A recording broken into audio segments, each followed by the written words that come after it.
귀한 믿음의 기도와 아름답게 연합해서 드린 찬양 너무너무 감사합니다. 아니, 우리 교회에 저런 나레이션을 하시는 분이 계신가 싶어 한참을 찾다가 우리 집사님 귀한 목소리로, 또 우리 남성 파트 그 중간에 들어가기 힘든 반주인데 또 들어가시고, 또 마지막 피날레 그 고음이 그렇게 여리면서도 드러나지 않으면서 싹 하모니를 이루는 부럽습니다. 저도 목소리를 좀 모르겠어요. 많이 서고 쓰게 되니까 그런지 목소리가 많이 상했는데 고음이 잘 안 올라가요. 몇 년 전부터는. 아름다운 찬양으로 영광 돌리신 귀한 우리 시온 찬양대 새 마음으로 또 함께 나누며 우리 온 성도들 다짐하게 하신 귀한 찬양 통해서 하나님 영광 받으신 줄 믿습니다. 사람은 계속해서 성장할 수 있을까요? 안타깝게도 사람의 신체적인 성장은 청년기도 되기 전에 거의 멈춥니다.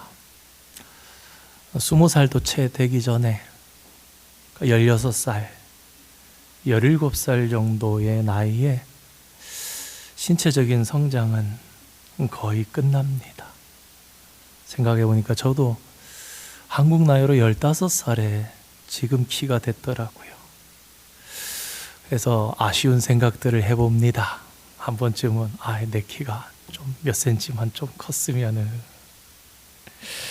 그게 불가능하지요. 우리 주님은 키를 한 자라도 그러지만 사실 우리는 1mm도 못 늘릴 뿐만 아니라 20세 이후로는 계속 줄어들어간다고 그러지요.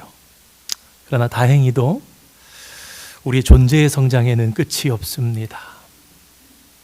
성도된 우리는 그리스도처럼 완전하게 되라는 하나님의 초대를 받은 사람들입니다. 우리 기도하신 집사님께서 인용하신 것처럼 에베소서 4장 13절 말씀, 그리스도의 장성한 분량이 충만한 데까지 자라가라, 성경은 우리에게 그렇게 말씀합니다. 그 여정은 열려 있으며 끝까지 가는 길, 다함이 없는 길입니다. 그렇다면 어떻게 하면 우리 존재가 계속해서 성장할 수 있을까요? 생각해보면 우리의 신체는 나이를 먹으면 저절로 자라갑니다. 하지만 나이가 든다고 해서 저절로 깊은 맛이 우러나는 존재가 되지 않습니다. 한번 상상해 보시기 바랍니다. 존재는 성장하지 않고 나이만 먹는다. 존재는 10대 후반, 20대 초반에 머물러 있고 나이는 50, 60, 70, 80이 되어 간다. 어떻게 생각하면 참 아찔합니다. 어떤 분들은 그것은 죄다, 혹은 그것은 벌이다 라고 말하기도 합니다. 그러나 성경의 하나님의 초대처럼 우리는 항상 다음 단계의 성숙으로 얼마든지 나아갈 수 있습니다. 지금 내가 성숙의 어느 단계에 있든지 다음 단계로 갈 수 있다라는 말입니다. 그렇다면 다음 단계로 가려면 우리는 어떻게 해야 할까요? 오늘은 주신 본문의 말씀을 통해서 갈등 상황과 또 용서와 화해라는 측면에서 함께 성숙에 대해서 생각해 보려고 합니다. 특별히 갈등의 대척점에 있었던 두 사람, 유다와 요셉의 성숙을 함께 잠시 살펴보기를 원합니다. 우리가 오늘 함께 받은 창세기 43장의 배경에는 애굽이라는 나라, 큰 흉년이라는 가뭄이라는 특수한 상황, 그리고 그 속에서 온 나라를 다스리는 현명한 총리의 행정력과 같은 큰 틀들이 있습니다. 그러나 이야기의 핵심은 야곱의 가족 문제로 좁혀집니다. 창세기 43장에 나오는 인물들 중에서 현재의 가족 갈등에 대해 아무 허물도 없는 사람은 없습니다. 아버지 야곱은 아들들을 편애했습니다. 10명의 형들은 동생을 죽이려고 마음을 먹었고 인신매매를 하였습니다. 요셉은 한편으로 생각하면 피해만 당한 것 같지만 그도 잘못은 있습니다. 아버지로부터 사랑받는 것을 철없이 자랑하며 형들의 부족함을 고자질하는 좀 성숙하지 못한 어리석은 면이 있었습니다. 너무나 어렸던 아기 베냐민만이 오직 예외 정도라고 말씀드릴 수 있을 것 같습니다. 그래서인지 이야기가 상징적으로는 결백해 보이는 베냐민을 축으로 중심으로 도는 듯 그렇게 보이기도 합니다. 오늘도 보면 베냐민이 키가 아닙니까? 창세기 43장은 요셉의 용서와 가족의 화해와 화합을 향해서 가는 과정 중에 있습니다. 아직 완성된 것이 아닙니다. 그러나 여기서 우리가 살펴볼 만한 귀중한 핵심들이 몇 가지가 있습니다. 그 속에서 등장 인물들은 각자가 가족 갈등에 일조한 것에 대해서 나름의 방식으로 책임을 지는 그런 모습들을 우리에게 보여줍니다. 먼저 유다의 성숙에 대해서 유다가 성숙하게 되는 과정을 생각해 보기 원합니다. 유다는 잘 아시는 것처럼 야곱의 넷째 아들입니다. 창세기 37장에서 형제들이 요셉을 죽이고자 했을 때 유다는 그래도 죽이지는 말자고 그러면서 차라리 우리가 노예로 팔자라고 형제들에게 말했습니다. 살인을 하는 것보다는 그래도 그런 쪽으로 회유하는 것이 낫지 않았나 그렇게 생각했을 수도 있을 것입니다. 요셉의 목숨을 살리는 데는 결정적인 공헌을 한 것입니다. 하지만 유다도 나쁜 일에 가담한 것은 분명합니다. 이후에 형제들은 아버지에게 야곱에게 가서 요셉이 죽은 것 같다고 피를 묻힌 옷을 보이면서 거짓으로 보고했고 유다도 그 자리에 함께 동참했습니다. 이어지는 창세기 38장을 보면 그는 또한 섞이지 말아야 할 가나안 여인과 결혼했고 며느리였던 다말을 부당하게 대하게 됨으로써 결국엔 알지 못하는 가운데 성적으로 부적절한 사건까지 일으킵니다. 이러한 일들은 우리에게 많은 실망을 가지게 하고 유다의 이미지에 큰 흠집을 남기게 됩니다. 유다의 이런 모습은 분명 좋은 지도자의 모습이 아닐 것입니다. 아니, 지도자는커녕 하나님을 믿는 자로서의 마땅한 모습이 못 됩니다. 그런데 창세기의 마지막 부분을 살펴보면 특히 창세기 49장에서 또 요셉과 화해하는 이런 모습들에서 오늘 본문의 모습에서 유다는 어느새 형제들의 지도자로 부상하고 있는 것을 보게 됩니다. 야곱의 유언에서 특별히 유다가 받은 축복은 그 어느 형제가 받았던 축복보다 큽니다. 우리 함께 창세기 49장 8절에서 12절까지 말씀 5절의 말씀인데요. 제가 한 절 여러분이 한 절 마지막 12절은 같이 받기를 원합니다. 유다야 너는 내 형제의 찬송이 될지라 내 손이 내 원수의 목을 잡을 것이요 내 아버지의 아들들이 내 앞에 절하리로다.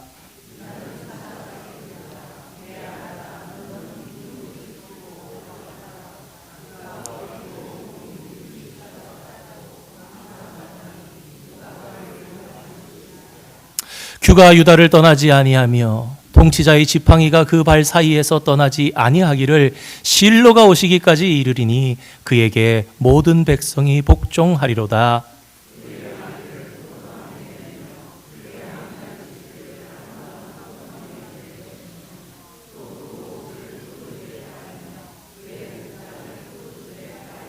함께 12절 읽겠습니다. 그의 눈은 포도주로 인하여 붉겠고 그의 이는 우유로 말미암아 희리로다.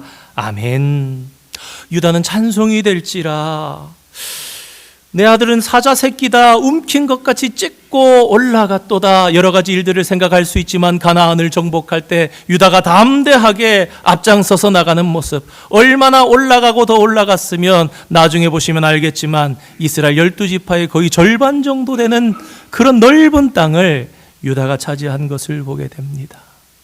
그 이후로 세계 2절에 규가 떠나지 아니하며 통치자의 지팡이가 하면서 나오는 부분은 이 유다로부터 다윗 왕조로부터 예수 그리스도께서 오심을, 그에 대한 축복이 하나님의 영을 통해서 야곱을 통해서 아들 유다에게 축복해 주시는 그런 내용입니다. 우리가 창세기 49장을 지금 전체를 읽을 수 없지만 만약 창세기 49장을 읽으면서 살펴본다면 가장 크게 다가오는 부분은 이것입니다.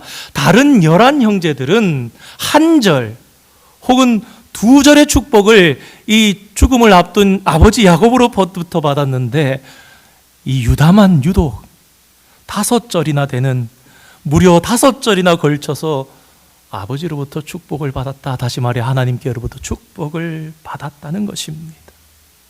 이것이 우리에게 무엇을 말씀해 주는 것입니까?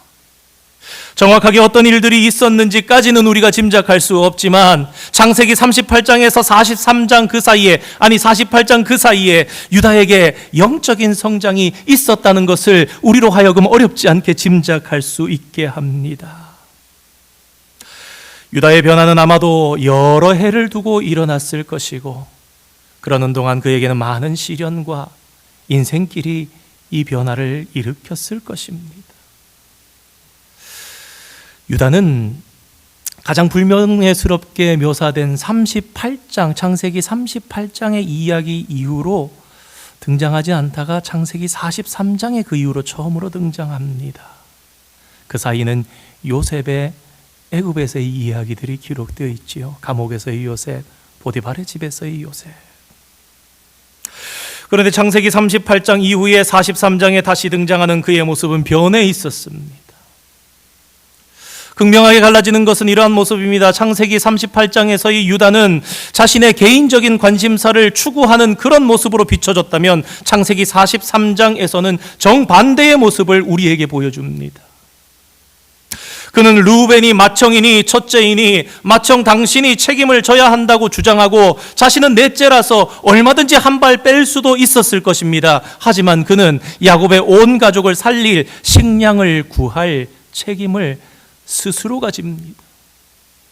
다른 형제들이 없습니까? 모두 다 있습니다. 다른 형제들이 있지만 전전긍긍하며 가지도 못하고 오지도 못하는 상황 속에 유다가 자신감 있게 나가면서 책임져야 한다라고 얘기를 합니다. 그뿐만이 아닙니다. 유다는 또한 애굽의 볼모로 잡혀있는 시므온에 대한 얘기를 하면서 시므온 형제도 구할 것임을 염두에 두면서 얘기합니다. 그래서 아버지를 향해 이렇게 얘기합니다. 일단 베냐민이 함께 애굽으로 가야 합니다. 그저 입이 있다고, 그저 말하면 된다고 한 말입니까? 그렇지 않습니다. 베냐민을 데리고 가야 하겠습니다 라고 말하면서 무엇이라고까지 말합니까? 아버지, 제 목숨을 담보로 걸겠습니다. 제가 만약 베냐민을 데리고 오지 못한다면 저가 돌아오지 않겠습니다. 제가 돌아오지 못하더라도 베냐민을 꼭 데리고 오겠습니다.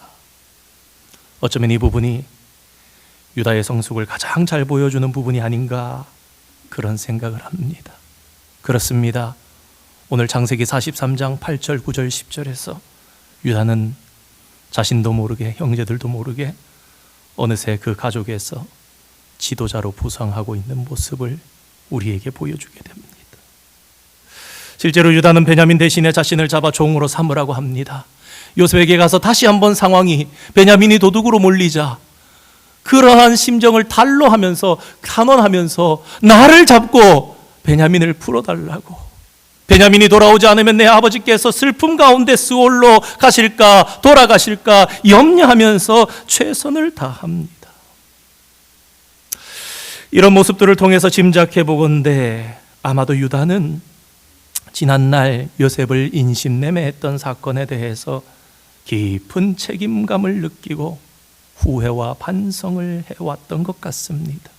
그리고 이러한 사실은 형제들의 심정을 대변하는 르우벤의 마술을 통해서도 잘 드러나고 있는데요. 우리 창세기 42장 21절 22절 말씀 한번 띄워주시겠습니까? 읽겠습니다. 그들이 서로 말하되 우리가 아우의 일로 말미암아 범죄하였도다. 그가 우리에게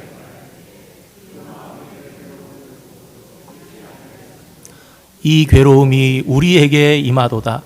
르우벤이 그들에게 대답하여 이르되 내가 너희에게 그 아이에 대하여 죄를 짓지 말라고 하지 아니하였더냐. 그래도 너희가 듣지 아니하였느니라. 그러므로 그의 핏값을 치르게 되었도다 하니. 사실 앞선 창세기 37장의 말씀을 살펴보면 요셉이 살려달라고 애원하는 모습은 직접적으로 기록되어 있지 않습니다. 그리고 르우벤이 요셉이 팔려갈 때에는 그 자리에 있지 않았습니다. 르우벤이 돌아와서 보니 구덩이에 아이가 없도다. 그러면서 아, 나는 어디로 갈까? 그러는 모습이 나오지요. 그러나 우리가 행간 읽기를 통해서 얼마든지, 또 방금 읽은 말씀을 통해서도 요셉이 분명하게 형들에게 살려달라고 애원했을 것이고, 모든 형제들은 애원하고 괴로워하던 동생의 모습을 보면서도 팔았고, 그런데 13년이 지난 지금까지도 생생하게 기억하고 있었던 것입니다. 무엇을 말합니까? 형제들 모두가 그 마음에 찔리며 살아오고 아파하고 있었다라는 것이지요. 유다도 마찬가지였을 것입니다. 오늘 우리가 창세기 43장에서 볼 수 있는 이 유다의 모습은 이렇게 자신의 과거를 직면하고 반성하면서 발전되어 나온 성숙한 모습이라 할 수 있습니다. 이제 요셉의 성숙에 대해서 생각해 보겠습니다. 요셉은 30세에 애굽 최고의 권력자가 되었습니다. 나는 왕위만 너보다 높을 뿐이라 정말 그야말로 최고의 실세가 된 것입니다. 사실 그러한 그는 얼마든지 가나안에 사는 가족을 수소문해 볼 수도 있었을 것 같습니다. 그러나 그렇게 하지 않습니다. 어쩌면 앞서 보디발의 집에서 가정 총무가 되었을 때에도 가족을 만나러 갈 수 있었을지도 모릅니다. 갈등하는 이 문맥들 속을 보면 요셉은 아버지와 자신과 어머니가 같은 베냐민을 몹시 그리워합니다. 이후에 자신이 요셉이라는 것을 밝힐 때도 가장 먼저 무엇을 묻습니까? 내 아버지께서 아직 살아 계시니까. 그러나 어쩌면 그는 자신을 팔았던 형제들을 대면하고 싶지 않아서 아버지와 동생 베냐민까지도 잊으려 했을는지도 모릅니다. 그래서 요셉은 형들과의 첫 만남에서 그들이 스파이라고 몇 번이나 몰아세우고 시므온을 볼모로 잡아두고 가나안에 다녀오게 하는 것으로 자신의 미운 감정을 표현했을 것도 같습니다. 여러분, 그렇지 않습니까? 자신의 인격이 형성되어 가던 나이였습니다. 어린 나이에 형들이 자신을 죽이려 했습니다.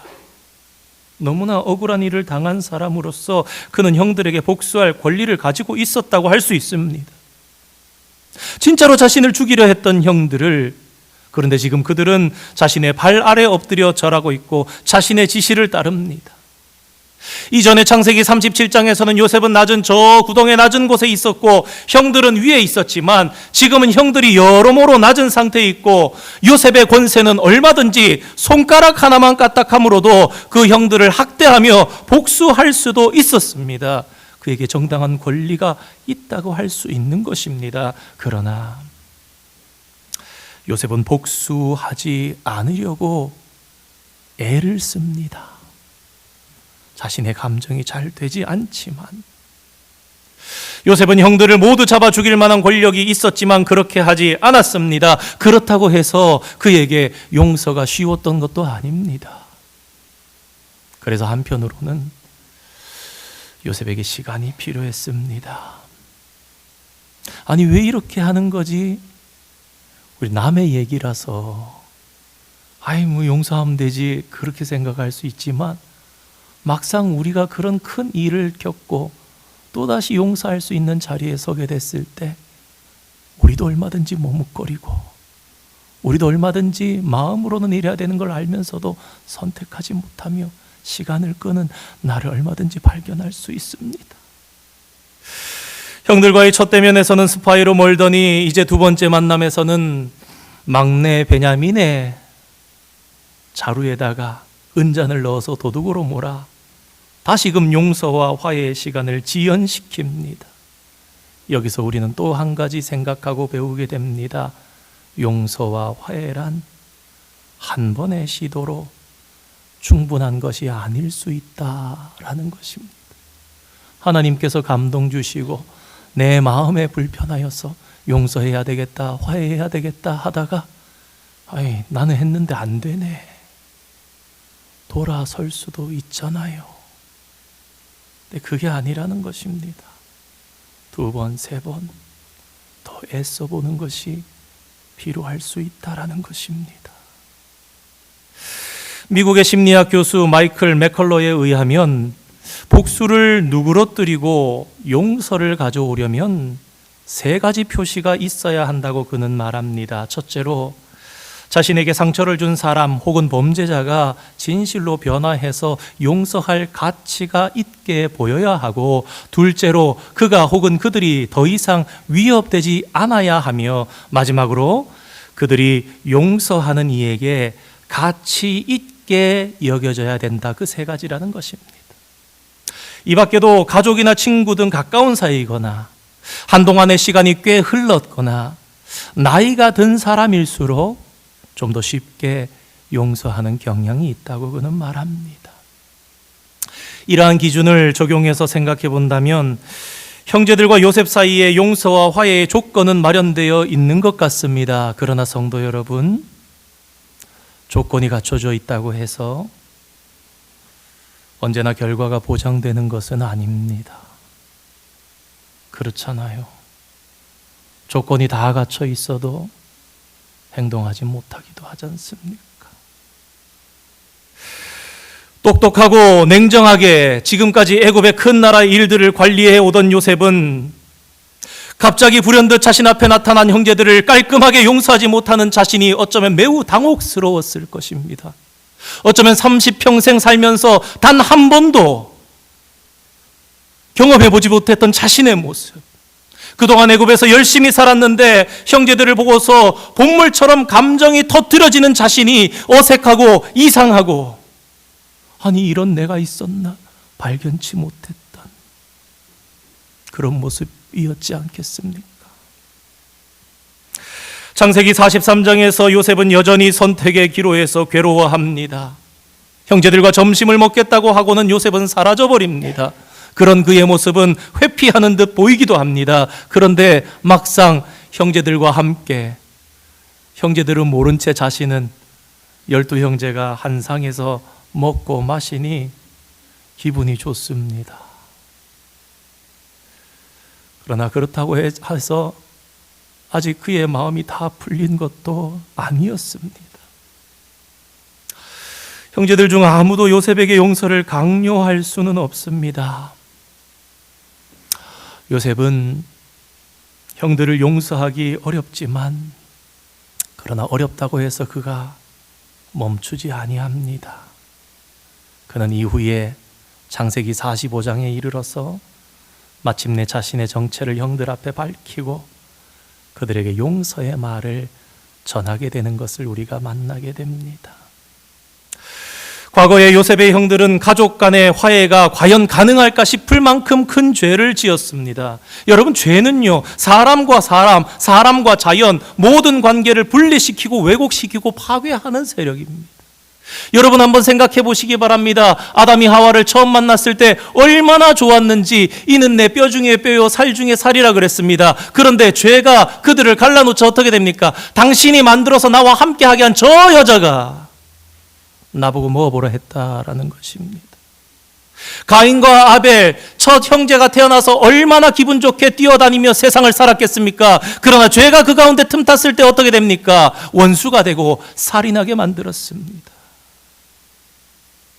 처음에 자연과 아담은 얼마나 친절하고 함께 했는지 모릅니다. 모든 생물들이 아담 앞으로 왔고 아담은 이름을 지어줬습니다. 그러나 오늘날 우리는 밖에 나가서 산책하다가 동물을 만나면, 사슴을 만나면, 다람쥐를 만나면, 토끼를 만나면 도망갑니다. 죄는 사람과 사람, 사람과 자연 뿐만 아니라 모든 관계를 분리시키고 왜곡하게 만들고 파괴하는 세력입니다. 그러나 우리가 성경을 보면 오늘 요셉과 유다는 성숙으로 그 큰 죄조차 극복하였구나 라는 것을 알 수 있습니다. 만일 유다가 성숙하여 그런 모습을 요셉에게 보이지 못했더라면, 또 요셉이 성숙하지 못하여서 형들을 용납할 수 없었더라면 요셉과 형제들의 용서와 화해는 이루어지지 못했을 것입니다. 유다의 성숙은 과거의 잘못을 모두 인정하고 어떠한 벌이라도 달게 받겠다, 내 목숨이라도 걸겠다라는 태도에서 드러납니다. 그리고 요셉의 성숙은 자신이 옳을 권리, 다시 말해서 형들을 벌줄 권리를 있음에도 그것을 내려놓는 데서 드러납니다. 내가 어찌 하나님을 대신하리까? 여러분, 이 가족이 꼭 화해하고 용서를 해야 할까요? 얼마든지 그렇지 않을 수도 있습니다. 얼마든지 회복하지 않고 그냥 살 수도 있습니다. 끝까지 모른 척하고 그냥 애굽의 총리로 그냥 떠돌이 사람 와가지고 사는 그 가족들로 살아갈 수도 있었을 것입니다. 우리 세상을 보시기 바랍니다. 우리의 주변을 보시기 바랍니다. 나의 인생의 과거들을 들춰보시기 바랍니다. 당한 사람은 계속 미워하고 원망하고 살고, 괴롭힌 사람은 계속해서 후회하고 죄책감에 시달리면서 일평생을 그렇게 살다가 떠나는 사람도 너무나 많습니다. 그러나 성도 여러분, 우리가 풍성한 삶과 행복을 원한다면 우리는 책임지는 삶과 용서와 화해를 선택하며 나아가야 합니다. 제3자가 보면 용서해야 하는데, 아니 3자가 보지 않고 자신이 생각해도 내가 이제는 용서해야 되는데 그러면서도 용서하지 못하는 관계, 그 중에는 가족도 많습니다. 부모가 자식을, 자식이 부모를, 형제를, 자매를, 그 가운데는 성도들도 많습니다. 오늘 주신 말씀이 새해 주시는 하나님의 마음, 하나님의 도전이 되기를 원합니다. 2026년도가 3일이 지났습니다. 작심삼일이 깨어진 날이 어제가 됐을 수도 있습니다. 나 자신도 알게 모르게 벌써부터 마음이 좁아지고 옹졸하며 소심하게 복수하고, 남이 모를 것 같지만 남이 느낍니다. 별로 표현 안 한 것 같은데 남은 느낍니다. 아, 저 사람 마음이, 감정이 남았구나.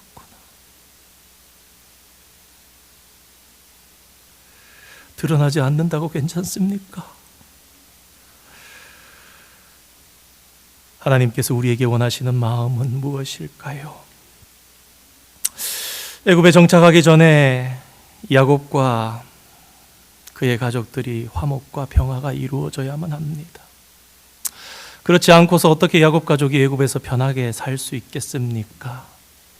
또 성경의 역사를 아는 우리가 이제 그런 입장에서 생각해 본다면, 그래야 장차 에브라임과 요셉 지파, 즉 북이스라엘이 형성이 될 수 있고 남쪽의 유다 왕국이 가능할 것이기 때문입니다. 사랑하는 성도 여러분, 유다의 성숙과 요셉의 성숙을 통해서 하나님께서는 오늘 우리에게 무슨 말씀을 하시기를 원하실까요? 하나님께서 새롭게 허락하신 2026년 한 해 성숙을 향해서 나아가는 그리스도인 되기를 원하실 것이라고 저는 확신합니다. 변명하고 남을 탓하는 대신에 유다처럼 기꺼이 책임지는 삶을 살아갈 때에, 억울하지만 그래도 용서하는 요셉과 같은 삶을 선택하면서 올해를 살아갈 때에, 유다를 성숙하게 하시고 요셉을 성숙하게 하신 하나님께서 우리의 존재가 성숙하도록 도우시면서 우리를 올 한 해 빚어가실 것을 확신하시는 여러분 되시기를 바랍니다. 그리고 성숙을 선택한 후에 우리에게 주어지는 하나님 주시는 풍성한 삶이란 이전에는 한 번도 경험해보지 못한 놀라운 세계라는 것을 귀하게 기억할 수 있는 저와 여러분 되기를 원합니다. 새해에 그런 마음으로 하나님께서 우리를 성숙하게 하시고 길러주시기를 소망하는 마음으로 책임지는 일에 앞장서는, 용서하는 일에 앞장서는 저와 여러분 되기를 원합니다. 새해의 놀라운 변화, 성숙의 삶으로 인도하시는 하나님의 축복을 누리시는 성도가 되시기를 주님의 이름으로 축원드립니다. 함께 기도하겠습니다.